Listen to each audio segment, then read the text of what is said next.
Welcome to the OnScript podcast, your home for world-class conversations on scripture and theology, where you get to meet some of the best in the field. Visit us at onscript.study. Say hello on Twitter at OnScriptPodcast and stop by our Facebook page at facebook.com/OnScript.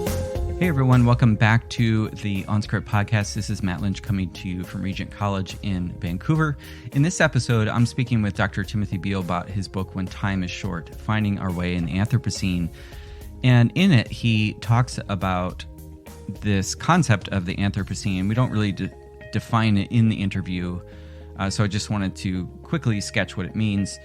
So we usually talk about the Earth in terms of geologic time. So those are going to be time periods that span a very long period of time. And most geologists would say that we're currently in the Holocene era and have been for the past 12,000 years since the end of the last major ice age. So you can see how that denotes a shift in the geological landscape as we come out of that ice age and into a new era. But increasingly in the past 5 to 10 years, people have talked about the current era as not the Holocene, but the Anthropocene. In other words, humans have had the most significant impact on the state of the planet. And that's found primarily through climate change.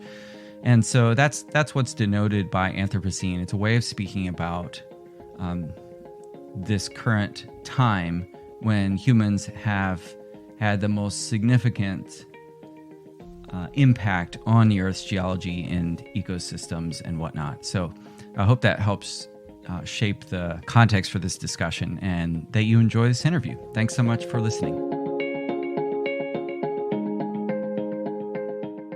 Hi, everyone. Our guest today is Dr. Timothy Beal, Distinguished University Professor and Florence Harkness Professor of Religion at Case Western Reserve University in Cleveland, Ohio. He's the author of 16 books, including the Book of Revelation, a biography, and The Rise and Fall of the Bible. And he has some other books on the Bible as well, worth checking out. And he's also written When Time is Short, Finding Our Way in the Anthropocene, published by Beacon Press this year. And we're going to be discussing that today. So, Tim, welcome to OnScript. Thank you very much, Matt. I'm really happy to be with you. Yeah, I was, looking forward when I saw this book came out. It has an intriguing title, and as I got into the book, it's even more provocative than I initially thought. And so I want to just start right in with how this book begins. So the first line of the book is, "This is a book about our denial of death as a species." And as you note in the intro, the first chapter or so, a lot of people, if they hear that phrase, our denial of death as a species, they jump immediately to the fact that we often are in denial about the fact that we will one day die.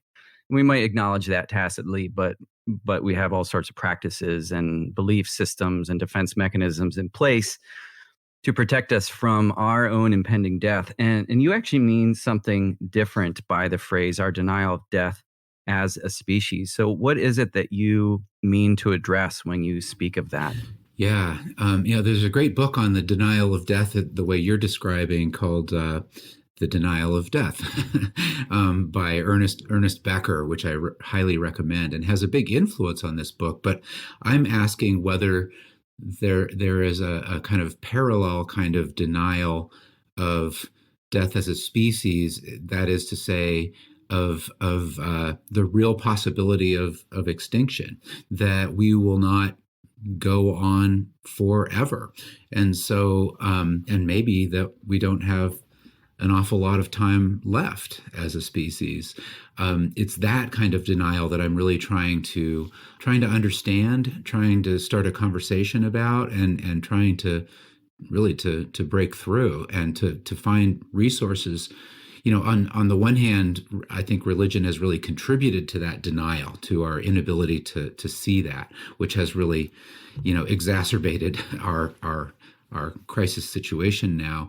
But I think religion also, and especially Christianity and Hebrew scriptures in particular, have resources that can help us break through that denial and even find hope, real hope, deep hope, as opposed to shallow optimism on the horizon of a finite human future. So this book is not another before it's too late book.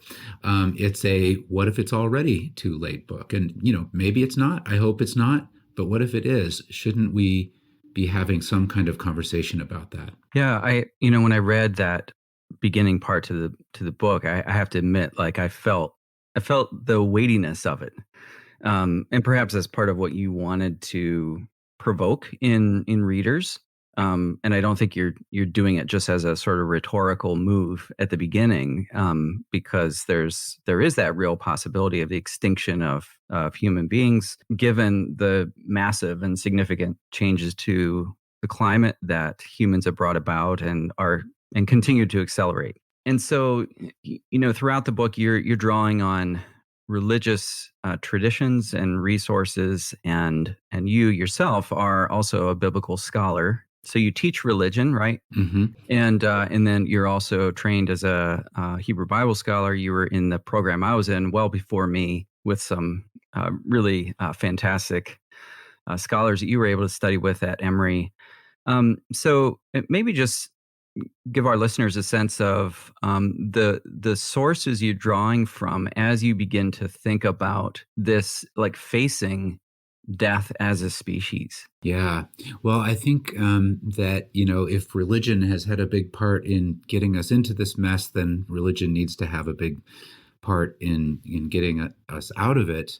I'm in the, my friend Nadia Bowles-Weber says we have two options for what we do with our inherited traditions, let's say in this case, biblical tradition. And they are cremate or compost.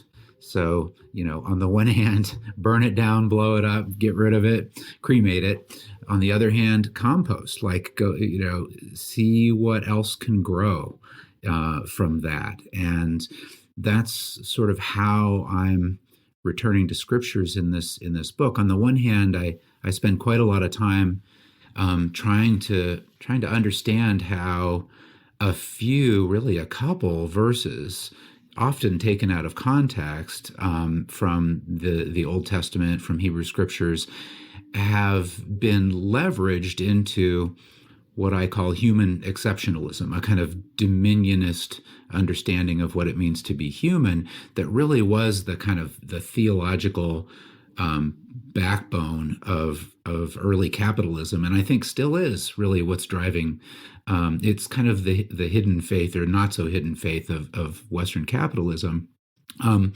But when I go back and re-examine and try to rediscover these scriptural traditions with a different interest in mind, after kind of reading ourselves out from under those interpretations of those couple verses, I find something, what I call in the book, earth creatureliness, which is about an understanding of what it means to be human that is close to the humus, that is close to the earth, and that it involves a kind of interdependence and interconnection.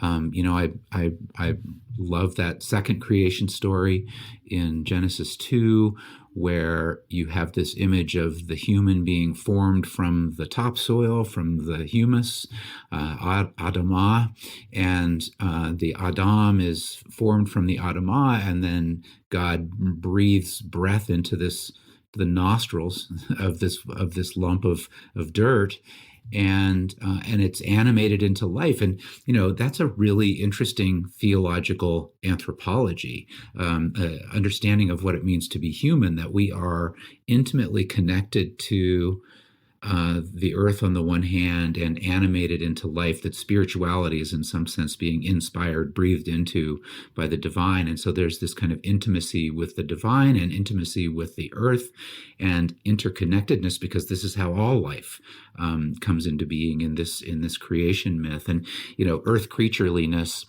you probably recognize Phyllis Tribble's translation of the Adam, Ha-Adam, who's created there as an earth creature coming from the earth in her. Okay, I didn't remember that came from her.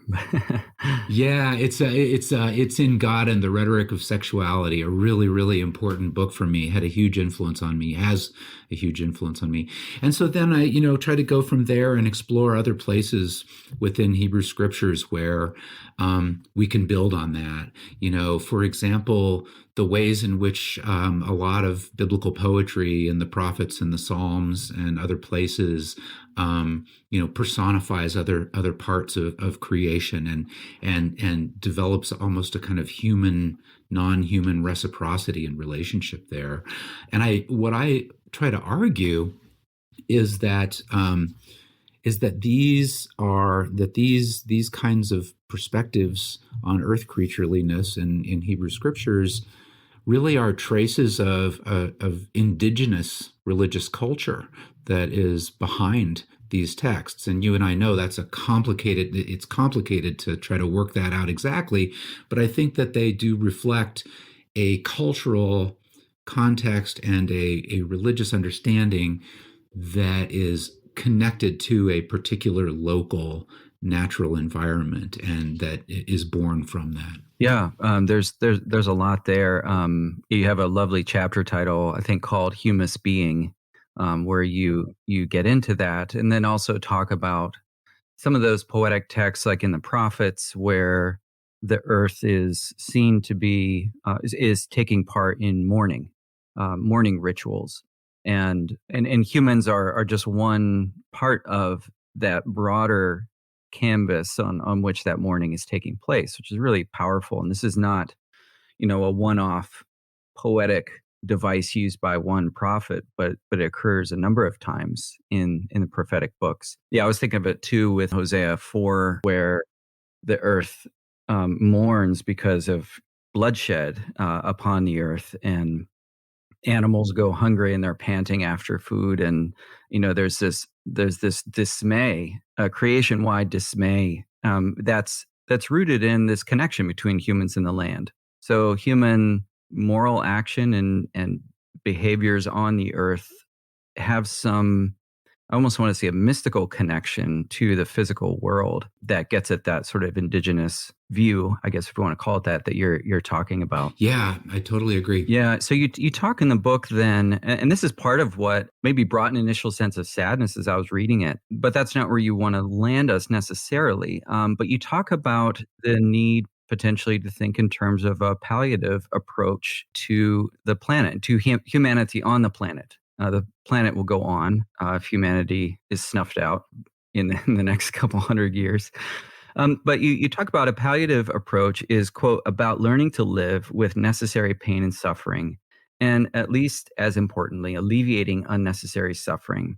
It's about asking what matters most when one realizes that, barring some kind of miracle, one's time is growing short. So I'm wondering if you could talk a little bit more about that palliative approach, and maybe more specifically how it relates to like hospice care and what that looks like in terms of an approach to humanity on this planet. Yeah, I think you've said it very well in a nutshell. And part of what I really want to be clear about with that analogy is that I think that palliative care in medicine is different from hospice insofar as palliative care, as you just said, it's recognizing that time may be short, whether we're talking about, as an individual, whether we're talking about a month or a year or 5 years, or maybe we don't know exactly, but recognizing that, time is short, relatively speaking, and then really rethinking priorities about what really matters on that kind of a horizon. It's not the same. A lot of people hear palliative and they think, morphine drip, anesthetize from the pain and the anxiety until you die. And I've had experiences with hospice care that are more like that. When you go into hospice, you're very close to the end, oftentimes, right? Palliative care is a broader, more expansive, I think, way of understanding, thinking about priorities and what matters most, when time is short. I draw a lot from a doctor named B.J. Miller, who did this amazing TED Talk, and now I can't remember the name of it, but it's pretty easy to find. It's one of the most popular TED Talks of all time, where he really tries to articulate what this means and what are the design cues for us when it comes to palliative care. What are the things and that we can actually apply to any one of us can apply to our lives right now, because as you said, and time is relatively short for any one of us, right? So, in some sense, living with an awareness that one is going to die is it can make life more meaningful and more hopeful in the present. So, when I think about a palliative approach to the human future, trying to think analogously to that kind of approach in individual healthcare, I think about a couple things in particular, and they're kind of in shorthand in that quote that you just read. But for one, if time is short as an individual, then a lot of what you need to work on is, on the one hand, learning to face and accept suffering that is necessary and inevitable, and on the other hand, working to alleviate suffering that is not necessary, to alleviate unnecessary suffering and to accept necessary suffering. When I translate that into, a conversation about our future as a species on the horizon of maybe, let's say, several generations or something like that, or less or more, I think it calls on us to reorient ourselves and reorient our investments of resources as well to alleviate unnecessary suffering. There is harm that is already happening. We've seen it this last week in Pakistan and Puerto Rico and other places, to alleviate unnecessary suffering that is happening now and that we know is coming. Because this is unfolding. If we fixed everything and didn't have another, ounce of carbon output for the rest of human history, we are going to be dealing with the unfolding consequences of where we are already. So harm that's happening now, injustice that's happening now, and that will happen, reorienting toward those, and then learning to accept the kinds of suffering that are inevitable and necessary and that we cannot overcome or control without creating more suffering in the process, right? And so that's one kind of I think design cue for us thinking about a palliative approach. Another, when someone is facing the end, short-term, long-term, when time is short for an individual, a lot of times what they start working on is relationships. They want to find forgiveness with that alienated family member or friend. They want to repair these relationships. They want to redeem their lives through these relationships, right? And again, it's not hard to translate that to a species level, if you will, or to a national level, or to a community level, or to some other collective level, and say, we should be working on forgiveness. We should be working on reparations. We should, even if there's not that much time at all left, it's worth spending it on that. We should. So I think there are ways that it reorients us to think of a palliative approach, and the other side of that, of course, is that in some really, tragic and unfortunate circumstances, you have someone, who is facing a chronic illness and facing, death, where they will opt, let's say, for some optional surgery that is incredibly expensive money-wise, that will probably create all kinds of pain and suffering for them in the process that will break their families, bank, and make everyone miserable in the process. And it has like a 1% chance of prolonging their life by a month or two, right? To me, there are all kinds of examples of that kind of denial driven stuff out there happening right now on the species level. I think Elon Musk's SpaceX is like a really, really expensive surgery that has almost no chance of colonizing Mars, and that we could be using those resources in so much better ways. Yeah, I was going to ask you what you thought when you hear Elon Musk going on ad nauseum about, we must become an interplanetary species, and presumably with him sort of leading at the helm, leading the way in that, not going to live there himself, but nonetheless, one corporation sort of like spearheading that initiative, which itself is highly problematic, but let alone the likelihood of it, or of us, thriving on Mars. It's just it is, and it's easy to imagine all of the talk about bloodshed, all of the suffering and misery of those quote unquote left behind, right? Yeah, to go to a less habitable, and you talk about other immortality projects, as you call them, in your book. So what are some, including transhumanism? Could you talk a little bit about those? And you had a kind of like yes, but to them. So you're not wholly dismissive of some of the concerns or ideas at play in the transhumanism discussion. I'm not very familiar with it, so I've just sort of hit the limit of what I know. So why don't you talk about that a little bit more? Sure, no problem. Well, first, I borrow that phrase "immortality project" from Ernest Becker in The Denial of Death. That's where that's what he uses two phrases: immortality projects and immortality vehicles, as the ways that we as individual humans try to live in denial of death, of our own mortality. And he gives a few examples, and of course, something like heaven when I'm gone or something could be one example of that. And he does see this operating in certain religious ideas, but he also sees it in like romantic love, like, investing everything in this other person who is everything, and kind of losing oneself in love in that way. He sees it in, the artist who becomes immortal through her or his artwork after they're dead, or putting your name on buildings, or going to war, to fight for the nation and sacrifice yourself for the greater good, and holy war and all of that kind of stuff. And so I'm trying to kind of, again, translate that and think about, well, can we talk about immortality projects that are driven by denial of our finitude on the species level? And transhumanism is certainly, to me, a prime example of that.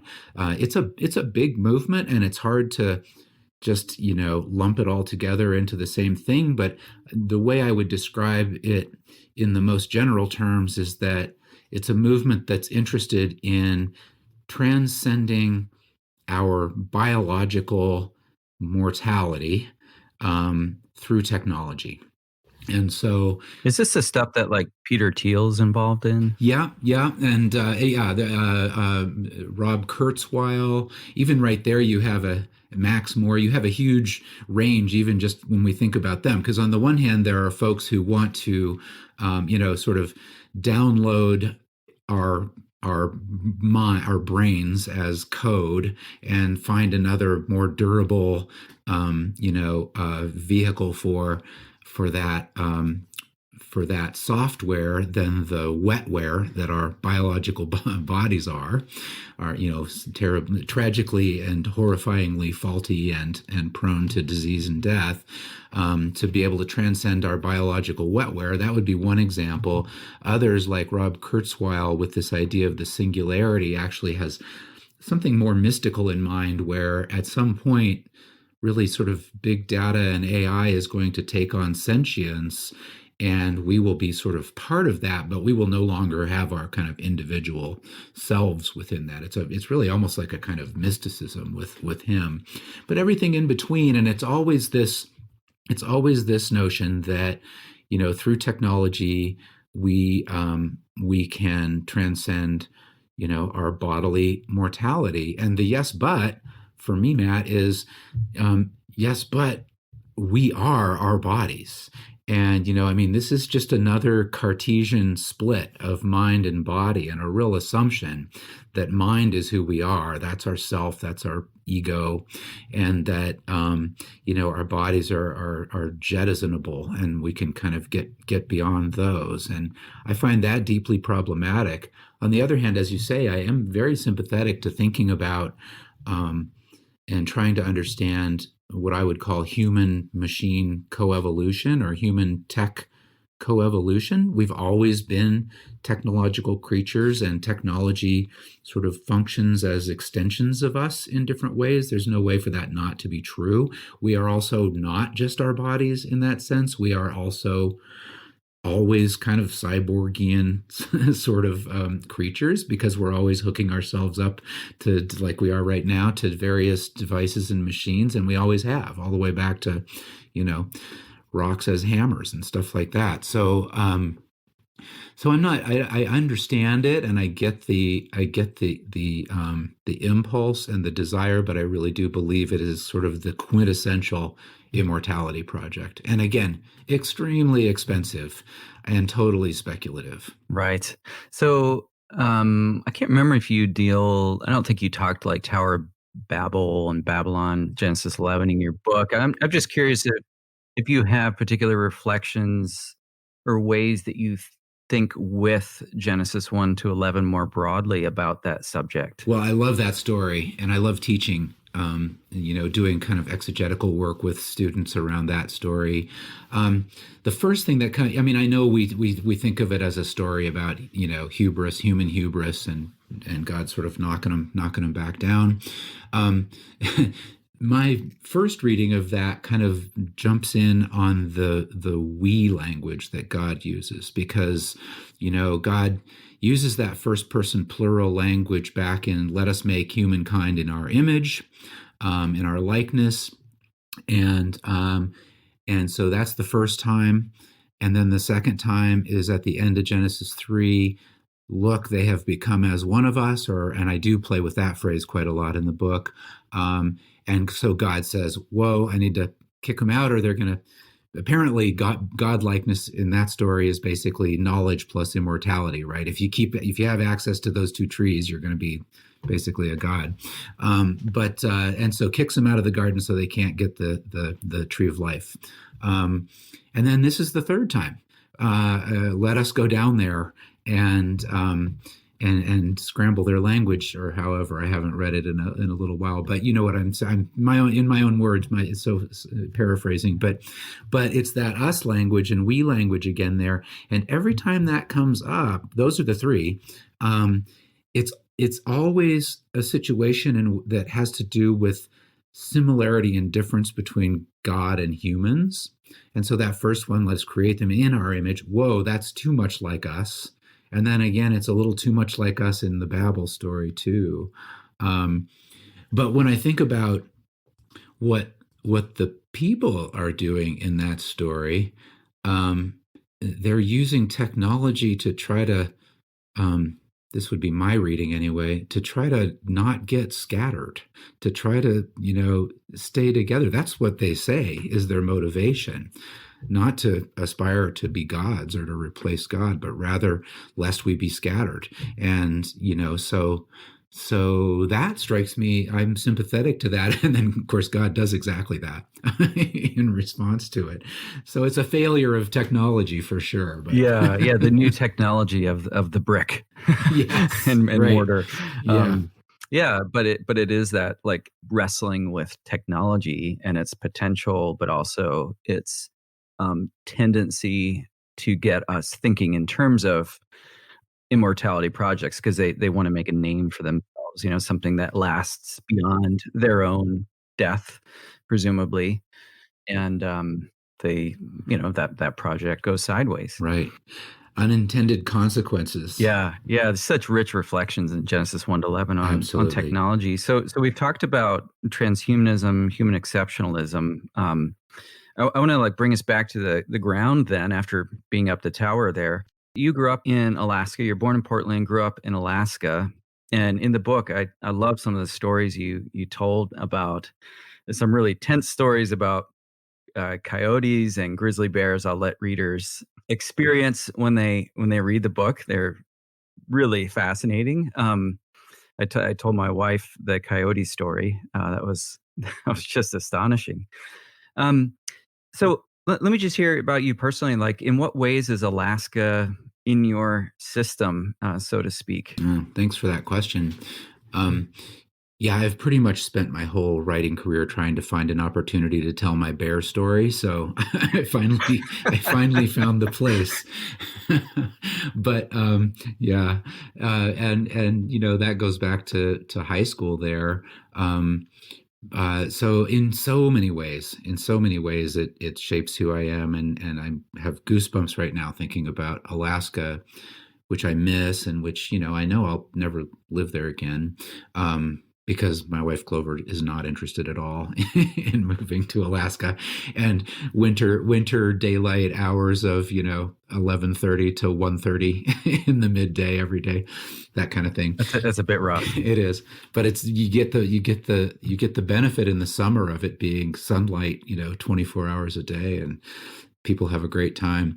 But yeah, so I a couple of things about that. I grew up in conservative evangelical Christian culture up there. My parents were young life leaders in Oregon, and so I grew up around that kind of parachurch youth movement stuff.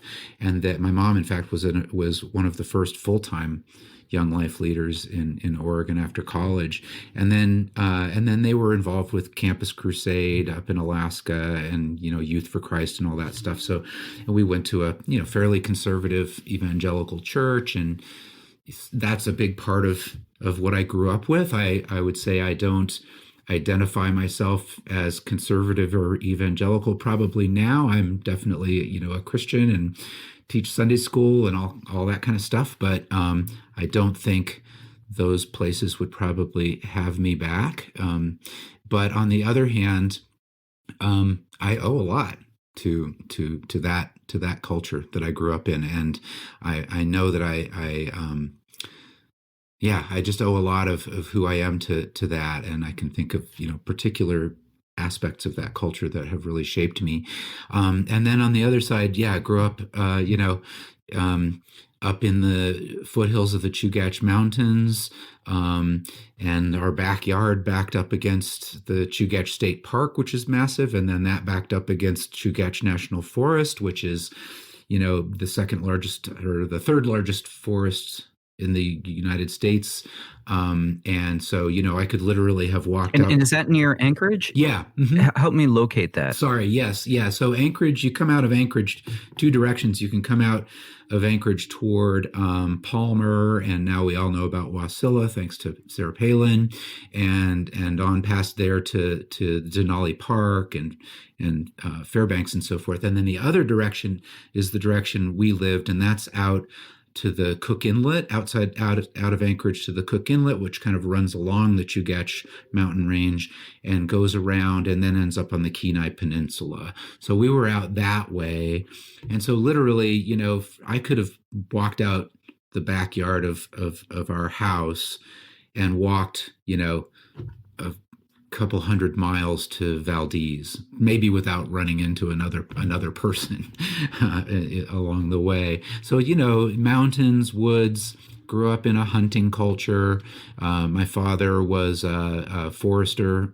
He was the supervisor of the Chugach National Forest, and, just a kind of woodsman in that classic sense. And so, yeah, it's just deep in me. I spent a lot of time, by myself or with friends in the woods growing up. Yeah, it's wonderful. I spent a summer in Alaska back in, I think it was 1998, might have been. Can't remember exactly. Well, I was six weeks up there. In fact, I was there, I think for the 50th anniversary of the Alaska pipeline. Oh, I think I landed in a town up in Glen Allen, and they were having the salmon bake that they yeah, have each summer. They were celebrating salmon, and it was just, yeah, it was amazing. that's awesome. Yeah, went down to Valdez on one of those little glacier tours that they have, and did some hiking in the Talkeetna Mountains. Right. Because I read this, I loved like adventure stories growing up, and I read about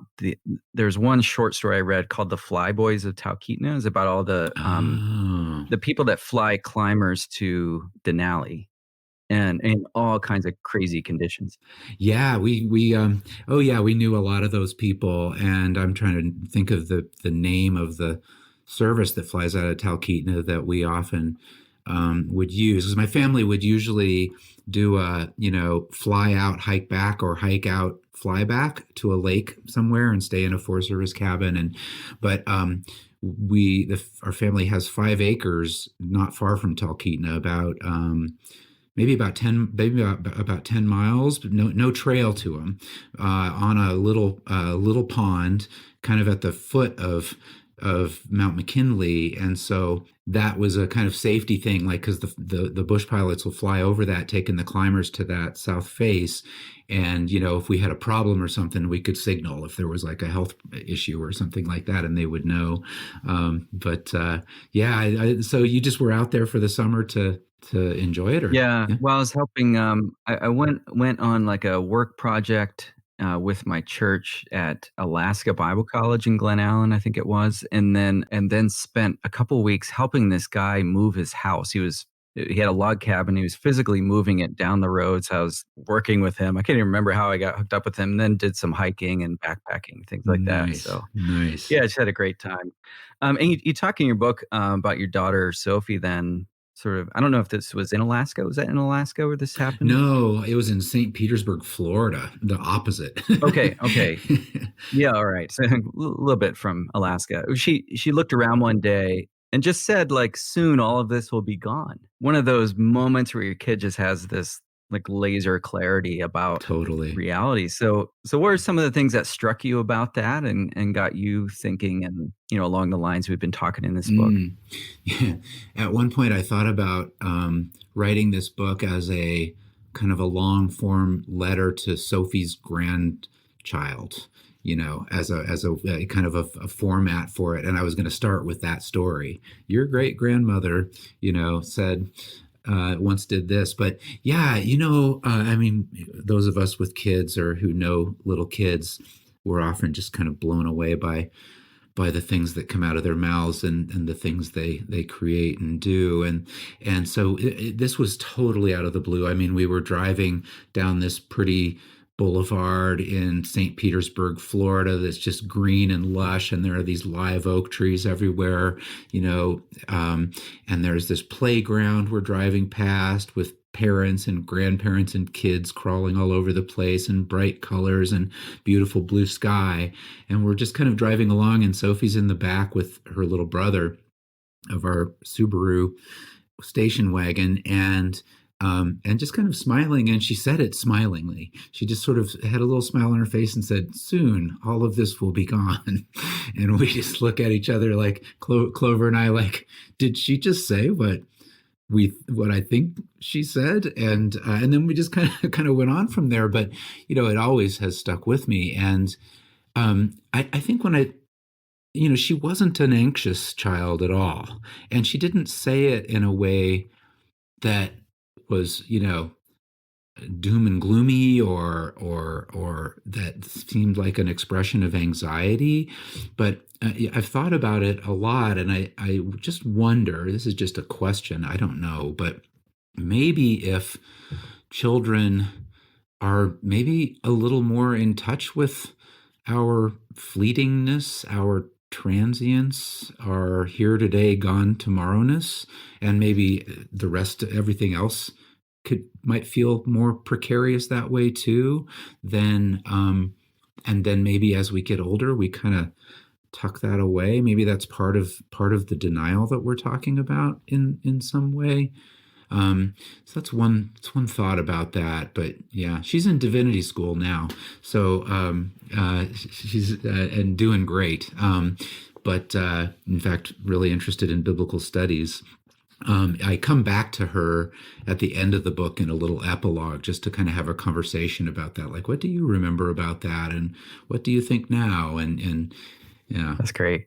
I discussed your book with some of my students at Regent College and where I teach, and they had some really insightful observations. And so I wanted to just share in kind of bullet point form some of the things that this prompted in them, and just ask you to kind of respond to what they had to say. And you don't have to respond to everything that they brought up, but I just thought I'd share some of these with you Yeah. about the thesis of your book. So let me go through these. So one student shared how the book's thesis about palliative care reminded him of Holy Saturday, where Mary Magdalene and Mary go and anoint Jesus' dead body. Yeah. Not knowing necessarily, this wasn't like a down payment on the resurrection for them. It's just honoring the body of Jesus. Another student who actually worked for decades as an ecologist, and she talked about how in ecology they use another prominent medical analogy, which is triage, where ecologists think in terms of which species to try to assist and which to let die. And that was another striking image because of the acceleration of species extinction and our inability to use heroic language to save each species. Another thing it prompted in us was just our relationship to the finitude of other things as well, not just ourselves or our species, but also like what dying churches. What does it look like to apply this thinking to pastoring a dying church? Yeah. Where, let's say, the congregation's elderly, or just there's this sort of obvious, rapidly declining population in the church. So another observation was, while living toward and not denying death is important, another student also wondered what it means to live in light of what came before. So we can deny what is coming and we can deny what came before. Another student from India noted that for him, he grew up with kind of two extremes toward the physical world. On the one hand, all the world is a god, and on the other hand, it's all an illusion. And, how this thesis might sit in that view. And then another question that came up was, how confident are you that facing death squarely will lead to care and not a kind of live and let live approach to the planet? I've thrown a lot at you there. Yeah. And just wondering if you have any kind of reflections on those perspectives that the students brought. Yeah. I was taking some notes so I didn't forget. That's wow, what a gift to have that. I really appreciate it, and you probably know I've written this book really in conversation with my own students. I teach a course on religion and ecology every year, and ever since I had a book proposal for it, I've been sharing whatever I have and getting their feedback. So it's very much been shaped by my conversations with students. So I really, really appreciate this. Yeah, the Holy Saturday comment and anointing the body, that brings up so much for me. First, I think, well, there's a comfortableness and even a dutifulness of care around death and around dead bodies that is so foreign to our modern Western culture, that is just absolutely freaked out about dead bodies and about death, and we have all of this industry around us to keep them away from us. And it's really only been over the last 100 or more years that you probably know Gary Laderman from Emory, who's done a lot of work on this in the religion department, the rise of the funeral industry over against how it was part of the work of the pastor and of the church and of the community, and that story ties more into that former way. It also, for me, suggests that the church and the Christian church and Christian communities specifically, and religious communities more broadly, have a role in where we are headed, insofar as we have the resources and the rituals, because this was ritual work they were doing. We have rituals and other resources for dealing with death and finitude, and with grief, and with sadness, as you say, and those things related to finitude and death and ending. And I think we could maybe step up, and be be able to help others. And in that way, I want to jump to the last one, and then I'll come back around, because how confident are we that it's not just going to be a free for all? And like the some of the scenes in the end of Don't Look Up, the movie, where people are having orgies and doing wild things, and it's just pandemonium, versus, or just screw it, I'm not going to, there's no point in trying, versus what your student asked about, like how confident am I that there could be care, and there could be intentionality, and really paying attention to what really matters. And to me, that's a question of activism, and that's a call to us to be prepared to do that work, because of course there will be all kinds of responses, and there will be people. I think we already are seeing it with climate trauma, right? A lot of young people are experiencing climate trauma and climate grief, and are paralyzed by it. And so we have the opportunity to help people work through that grief and trauma, and to find ways to move forward and to live meaningfully. And so I think hope has to be active. It's not just a gamble. Well, I'm hoping it's this way.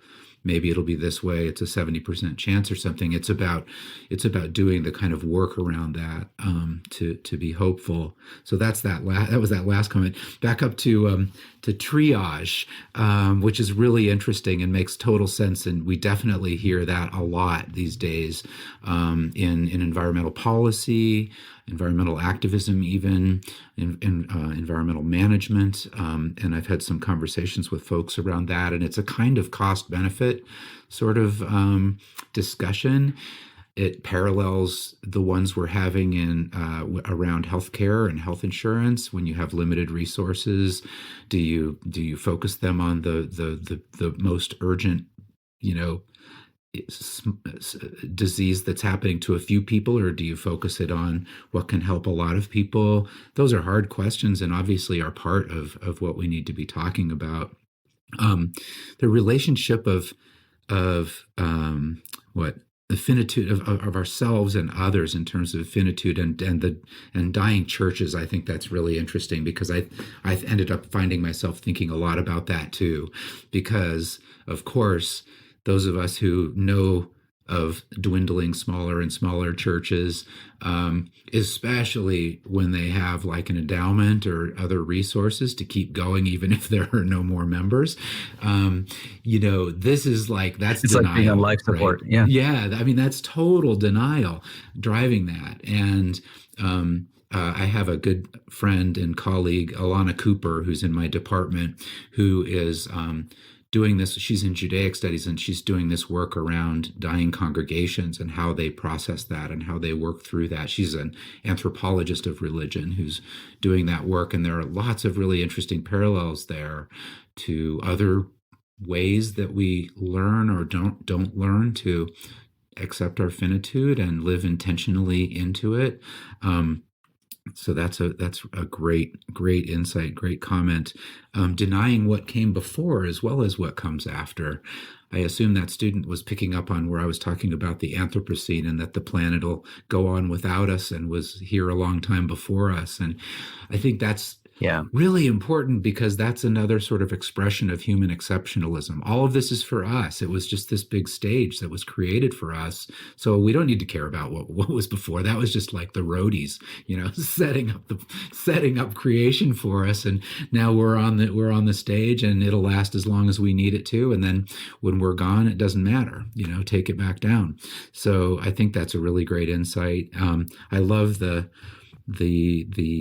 comment that, to me, it's an insight that on the one hand everything is God, on the other hand everything is illusion, which is both kind of inspiring and humbling at the same time. This sort of paradox So I'm grateful for that. I'm going to keep thinking about that. I think that was all of Yeah, Tim, them. you're good on the fly. Yeah, another question I just as we round out our discussion, I was thinking about kind of kept coming up through the book because you note how religion can, and Christianity in particular, can be a vehicle for death denial, particularly with certain views of the afterlife, but also within a palliative care environment, or let's say even hospice environment, the hope of resurrection can be part of that care as well. And so I'm wondering, like, if you where do you situate these hopes of an afterlife or a restored creation? Are these all about death denial? Or how can you is there a way that you think those can be embraced in a way that also faces death squarely? Yeah.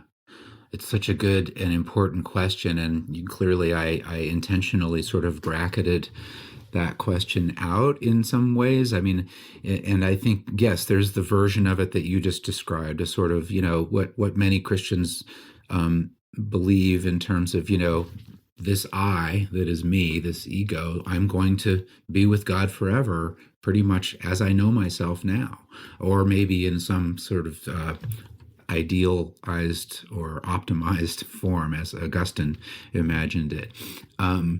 But then there are others. I mean, even someone who's more of a process theologian, for example, who imagines that this kind of omega point, or this kind of Christ consciousness that we embody, that makes us part of this story in a kind of in another kind of immortal afterlife way, and other kinds of mysticism where you might not maintain your ego self, but are nonetheless part of everything, of the all that is God. That's a that too is a kind of afterlife. And I didn't go there, and I'm really interested in the question the way you put it, because I have a lot of friends who have that kind of a belief, and I don't believe that it has to be a form of denial, or that it is a way of putting on blinders. I mean, there's a big environmental movement among evangelicals now, and while it tends to still sort of focus on stewardship, which to me maybe gives humans a little too much credit for being very good at controlling things and being stewards, but nonetheless, that's certainly that kind of environmental activism isn't bracketed out by a belief that you're going to be with God forever after you die. And so I'm really kind of wanting others to have those conversations with me who carry those beliefs. And one of my close friends, who was one of my teachers and was my wife Clover's mentor in college, Rob Wall, he's a biblical scholar, a New Testament scholar, who is now retired from Seattle Pacific University. And that was the first thing he asked me, was, what, this is what I believe. What do, does that, can I not be part of this conversation? And of course he can. And so he's brought it to his reading group, and they're talking about exactly that question now. So I'm looking forward to hearing. And that was definitely something that came up in our discussion as well when I talked about it with students. And it's interesting because for those of us with a view of resurrection and afterlife, we still have Ecclesiastes in our canon. And so Ecclesiastes is a very face you with a view under the sun perspective on reality. I thought you might go into Ecclesiastes more than you did. Maybe you had to leave it on the cutting floor a little more or something like that.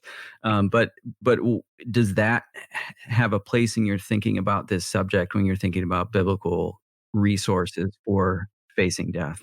It does, and yeah, it didn't quite make the book. I mean, it would have been another analogy, the way I think of Ecclesiastes, because it's about individual mortality, and a kind of individual coming to terms with that, and that amazing. The final lines, whether you read it as remember your creator, or whether you read it as remember your grave in your younger days.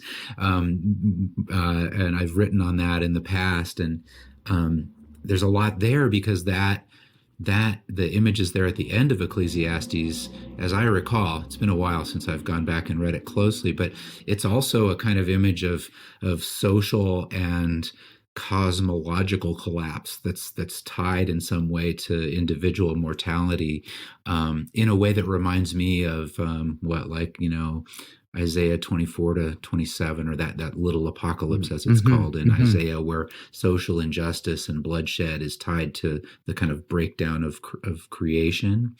So there's a lot there, and I didn't, not this time, maybe next time. Yeah, there's something mournful about that last poem, which is a contemplation on death. Well, Tim, thank you so much. There's a lot more in this book, and I definitely recommend people have a read of When Time is Short, Finding Our Way in the Anthropocene. And Tim, thank you for this discussion. I really appreciate it. Well, Matt, thank you. It was really fun and interesting. And make sure you thank your students too, because I really appreciated those insights and questions. Will do. Thanks. You've been listening to On Script, delectable conversations on scripture and theology. If this episode has brought you inner peace or lit your biblical fire, please consider a small donation of just $2 or $5 per month. Information on how to donate can be found at onscript.study/donate.